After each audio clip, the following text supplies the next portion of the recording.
Hi guys, this is gsm.com and I'm here with the unboxing of the Huawei P40 Pro Plus, the real flagship that Huawei is offering in the first half of 2020. Okay, so if you thought the P40 Pro was powerful, wait till you see this beast. I mean, it has the same CPU and quantity of RAM, but more storage and of course the much improved camera setup. It brings forth a few premieres compared to all the other phones I've tested.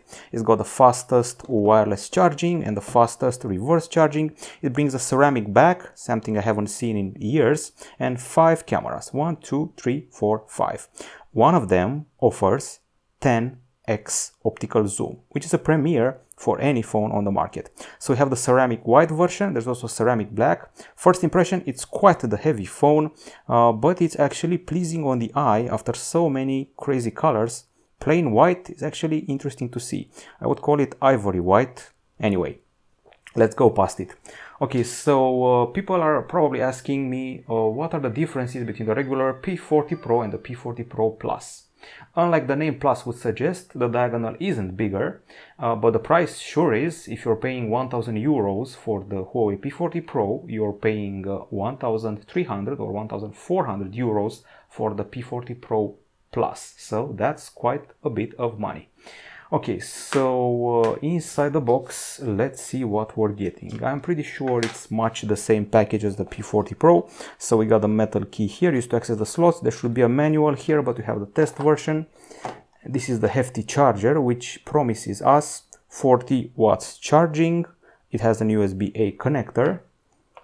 Okay, and then we find a cable which goes from USB-C to USB-A and connects to the PC or the charger, and a pair of headphones which have the USB-C connector, meaning we don't have an audio jack, and they're similar to the Apple EarPods as usual.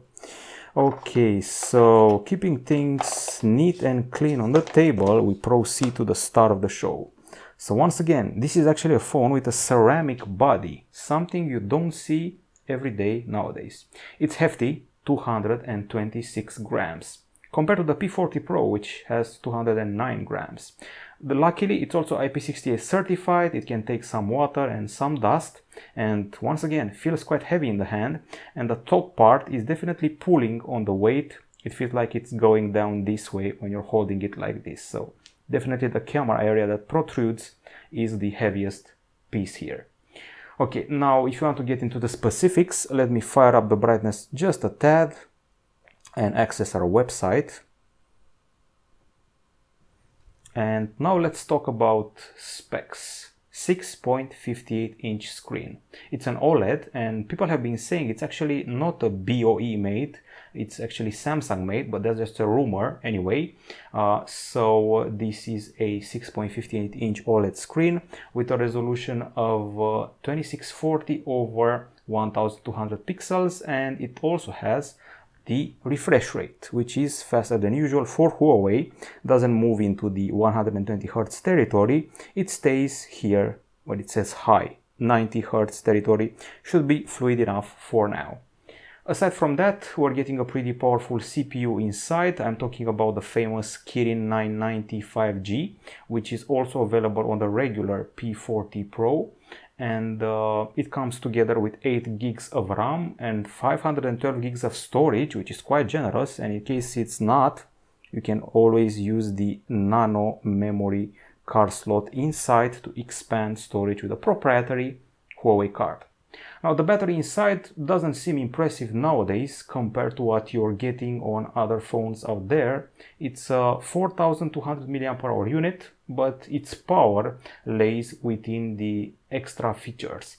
I'm talking about the charging. So first of all, 40 watt charging. I know it's not a record, but still pretty solid. 40 watt wire charging. The kicker is the fact that you're getting 40 watt wireless charging, which is very fast, and even 27 watt reverse wireless charging. So if you place something here, it gets charged up wirelessly very, very fast. On the camera front, so this big, actually huge cutout from the screen isn't for nothing. It's a combination of 32 megapixels and a special infrared time of flight 3D sensor. It takes 4K video and also luckily has some autofocus, which is a problem that's been missing, which is a feature that's been missing from many phones this year. So 32 megapixel and infrared sensor, and speaking of infrared, from what I can see we also have one here, which is the emitter to control the TV set. At the back side things get dicey, so we actually have 5 cameras. The most interesting one is definitely this one here, the periscope camera, but let's take them one by one. So first of all, we have a 50 megapixel main camera with f1.9 aperture and optical image stabilization. It has those special red, yellow, blue pixels which are able to catch more light. Next up, the 40 megapixel cinematic camera, the ultra wide one, f1.8 aperture. Then comes the super zoom camera, 8 megapixel and 10x optical zoom. It uses a special prism to catch light and it makes it perpendicular in order to reach the sensor. So prism mirrors directing it like this and towards the sensor.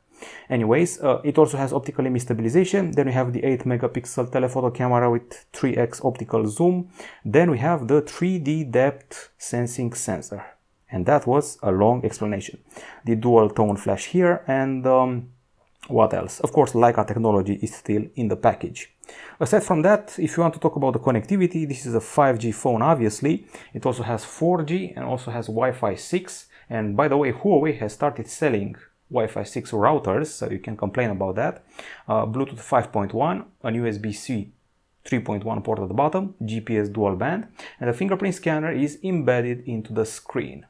It runs on Android 10 with EMUI 10.1 and without the Play Store or Google services, but luckily Huawei App Gallery has been enriched with many apps, thousands of them added each week from what I hear.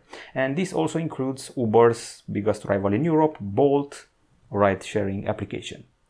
Okay, so pretty sure that you want to see the camera interface. It's not different from the Huawei P40 Pro. Obviously, we have the AI feature here, Master AI, and we have quite a few options going from the More section with special document capture, monochrome, panorama, stickers, underwater capture even.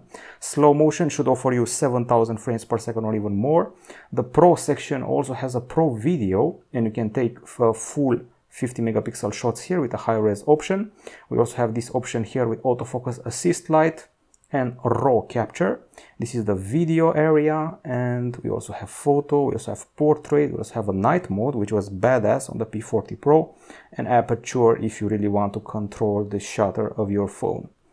Of course, people are probably wondering what's the zoom situation like, and of course I'm not doing it justice here. By no means this is an actually good test, but I think it should be better than nothing. So this is 1x, this is 3x, and this is 10x, which I feel that I'm too close to the device to properly demo it. So I'm going to leave that to the actual review when we perform it and in the best conditions out there.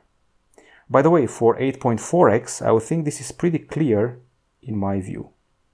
Okay, so I'm going to get into it once we do the review.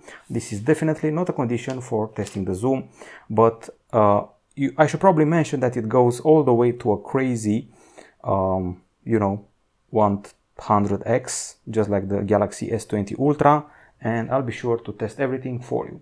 Basically, if I were to compare it to the P40 Pro, it has the improved zoom and more storage and the ceramic body. That's about it. Other than that, they're pretty similar.